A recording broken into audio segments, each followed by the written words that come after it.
with members of the other party if you are elected. Free for all. You mean the Green?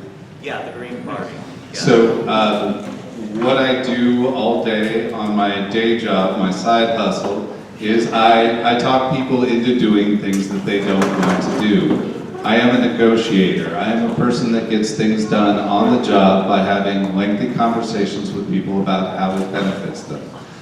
When we pick up the 9 seats that will turn the Texas House into a Democratic chamber, it'll be a little bit easier, but I will not use our newfound power to crush the opposition, but rather work with them on things that benefit us all, appeal to their better nature, help them to understand how what we're trying to accomplish is not just what the voters want and what the voters sent us to Austin to do, but also beneficial for the people of Texas. So I am just Pollyanna enough to believe that that's going to work.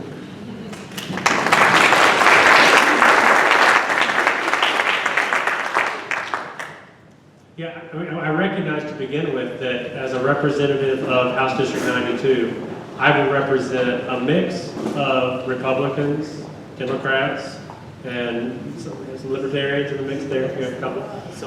So it's critical to approach legislating from the perspective of listening, being willing to listen to the voices of everyone and try to find pragmatic solutions that focus on the most pressing issues that affect the common good in all of us. And I've been very blessed. I've had tremendous mentors in my life that I've learned how to do that from.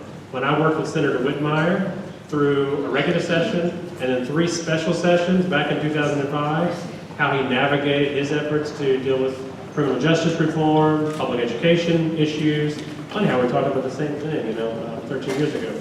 I saw that there's ways to work with the opposing party, to be strong yet fair, and try to find practical solutions. I do that every day as a lawyer. I generally get along with my opposing counsel. Sorry.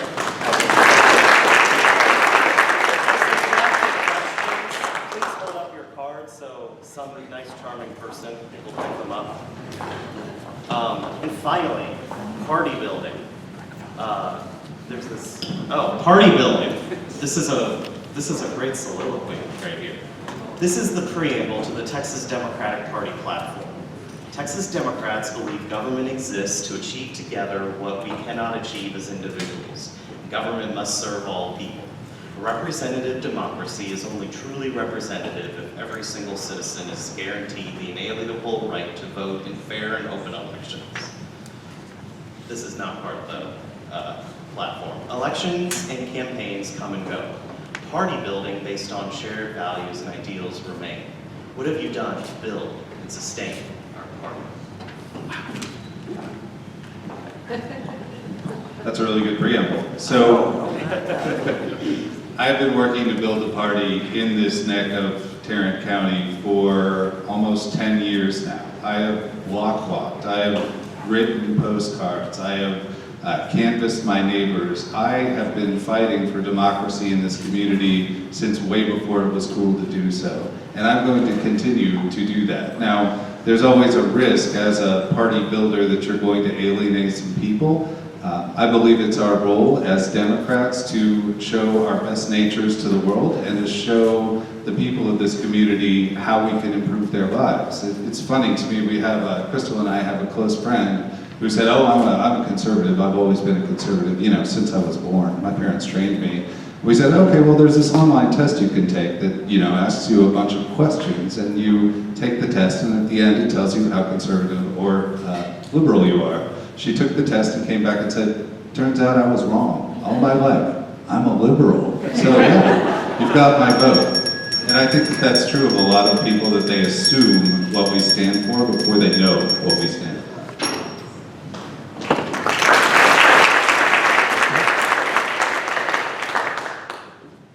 My party building activities have been at a variety of levels. And one of the first things that I did when I came back to this community from my travels and work and service overseas and across the country was to use my legal skills to help the party. So when there has been a Democrat who's had some sort of a political legal issue, I have been the person across Tarrant County that the Democrats have come to.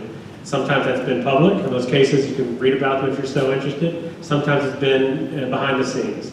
But what I've done is use my legal skills to make sure that the Democratic Party can push back the attacks from outside forces. I referenced earlier voting rights. That's another area where, unfortunately, voting rights should be a bipartisan issue, but sadly, recently, it's not always been that way. And so I've worked with the Democratic Party here in this community at polling locations across Tarrant County to fight for democratic voting rights and to make sure that people aren't intimidated from engaging in the franchise.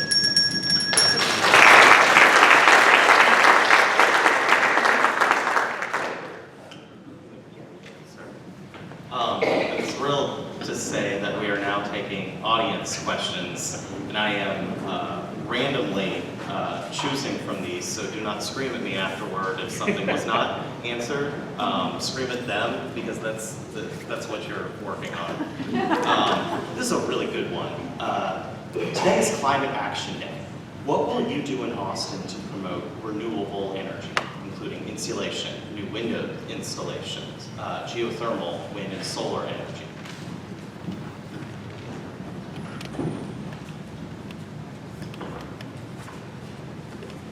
Obviously, we talked earlier about the importance of saving our planet, saving our democracy. So I would be in support of promoting policies that encourage those sort of renewable energy and energy-saving concepts.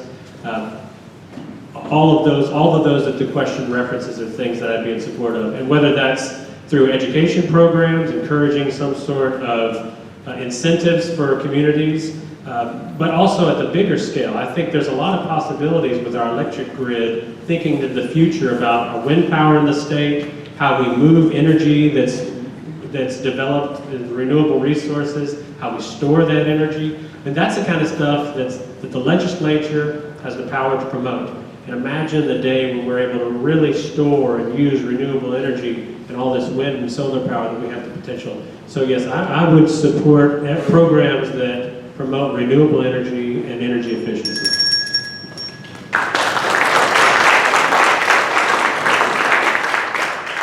As would I. So I believe in, as I talked about, the solar panel freedom bill that allows people to install solar panels. I would take it further and put in subsidies for the state to allow people to install solar panels. They have subsidies for solar panels in Massachusetts. We're a little more sunny here. So I would absolutely support doing that. In addition, what we have right now are individuals doing the best they can to reduce their carbon footprint, and yet the majority of the carbon is not coming from individuals. It's coming from corporations.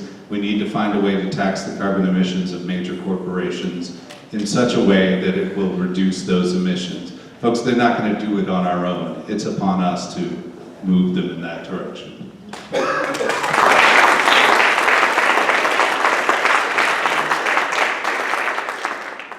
After getting up and close with the campaign finance process, what are your views on approaching campaign finance reform in Texas? Not a fan. So campaign finance, I think, needs a complete overhaul. The fact that the two of us have to spend the amount of money, to raise the amount of money and spend the amount of money that is required to win an election in this state, or even for an office that, how much does it pay? Like $800? Something like that. $7,200 a year, so, and a per diem. So I think that it absolutely needs to be overhauled. I believe that each candidate at each level, and this is probably a federal thing, I don't know if we can do this at a state level, should be given an amount, and everybody should be held to that amount, and it should be consistent and across the board. I don't see that that is ever going to happen, so I'm going to keep raising money, and if any of you here like what I have to say, I'd love a contribution. But until we get campaign finance reform, this is what we must do. It is incumbent upon us to do so, and I'm ready, willing, and able.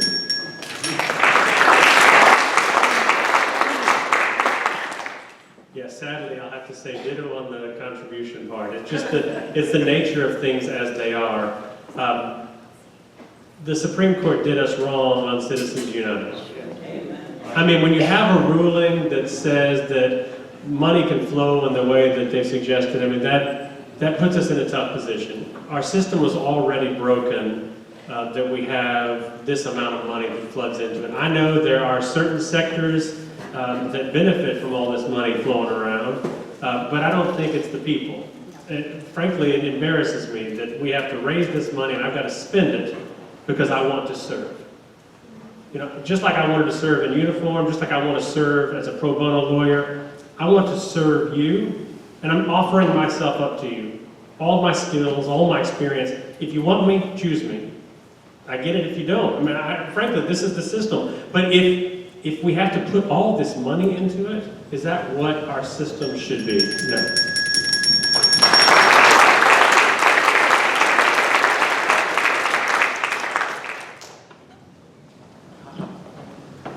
I love this energy in this question.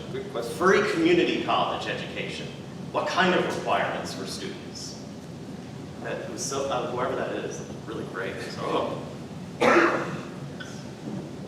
So I would want to make sure that anyone had access to it, so the requirement should be not that you get a certain grade level, because that has been shown statistically to punish students who are of lower economic strata, because they frequently have to work in addition to going to school. The requirements that I would put in place for free community college would be that you show consistent progress in your studies and that you are constantly working towards your degree.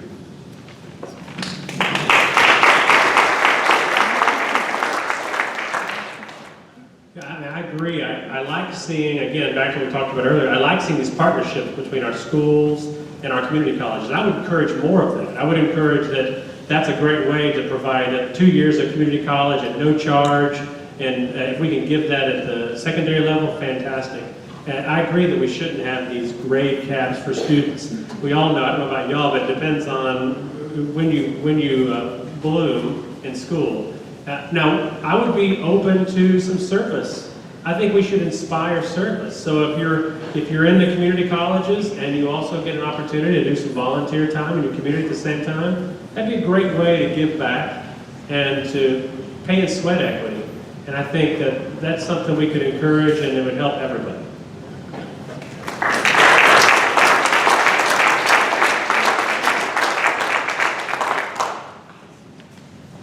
Private prisons, we don't need them. What's your take?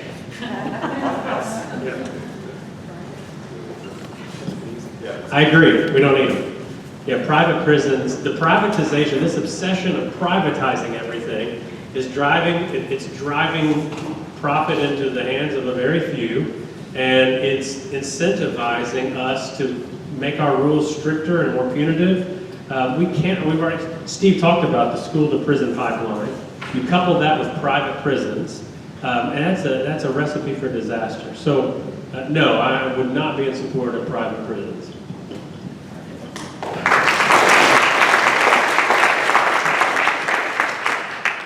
Yes, we do not need private prisons. So you are incentivizing a corporation to incarcerate people. We as a state need to focus more on education and less on incarceration. The thing that cracks me up about privatization every time is that everybody says, oh, it's going to be cheaper, they're more efficient. If we give it from the government to a corporation to manage this public need, it will be cheaper.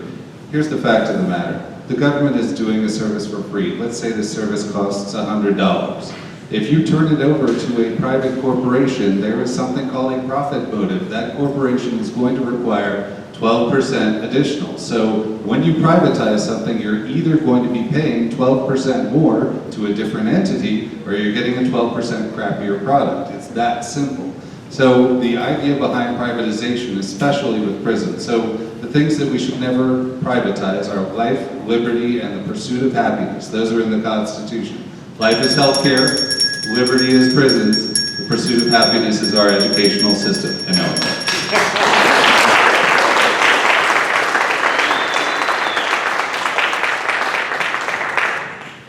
Oh, this is great. I still have to keep this to a minute, though.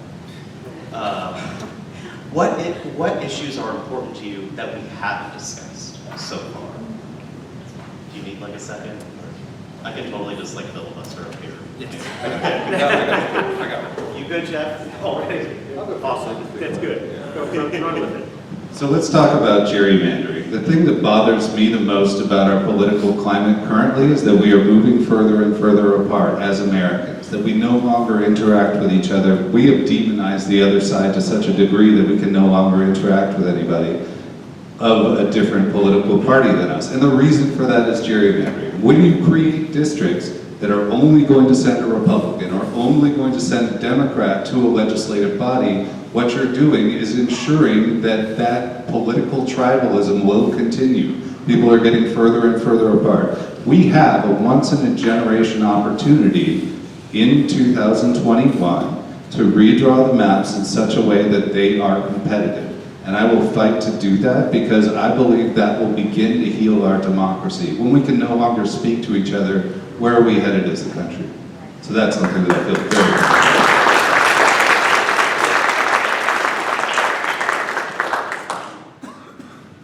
Today is Transgender Day of Remembrance. And if you look at the last few sessions, maybe a lot more than the last few, there's clearly an ongoing effort to either creatively attack the LGBT community, our brothers and sisters around us, or to right-on, head-on attack them.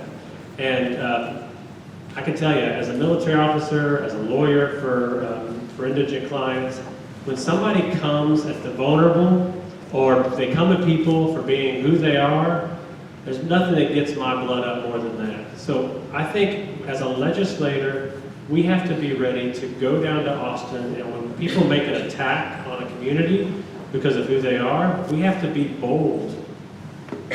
We have to be ready to fight. Because that sort of rhetoric, that sort of hate, that's the kind of stuff that I saw as a war crimes prosecutor. I know that it's a few steps separated, but when you start to dehumanize, you're dehumanizing all of us.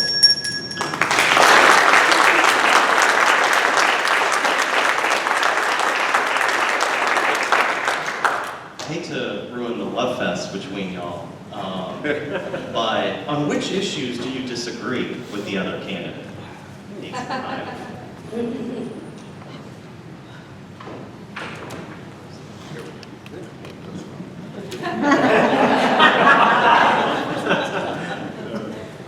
Yeah, I mean, we're early in the campaign, and I might not have studied everything that Steve's put out in great detail that I should.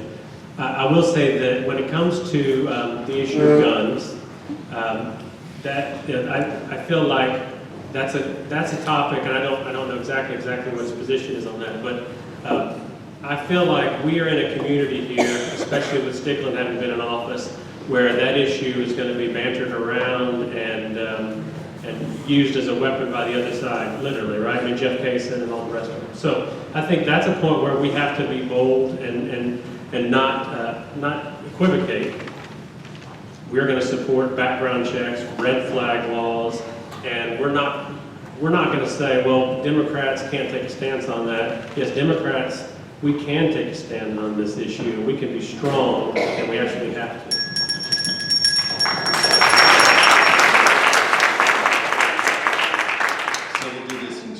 First, I'm going to disagree with Jeff's disagreement on my position. I actually said, if y'all roll the tape back, you will be able to see this. I said, universal background checks, red flag laws, a limit on ballistics, as well as rate of fire and capacity of ammunition. So these are not wishy-washy standards. These are bold standards. I will be attacked for these standards. I will still stand up for these standards because it's important to me. My position on these laws is very firm. So second part, where do I disagree with Jeff? So Jeff's page on education has an entire statement about the value of education. Nowhere in that statement does it have the word public, and that concerns me. So I don't know what Jeff's position is on voucher programs for private schools or on charter schools or any of that. I believe that all of our education dollars as a state should be going to public education.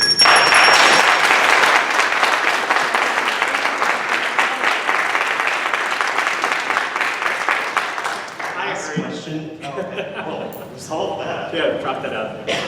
So Yeah, that makes it really easy for everybody in the room. Unfortunately, only one of y'all can win the primary. Do you pledge to support the other candidate? Absolutely. 100%.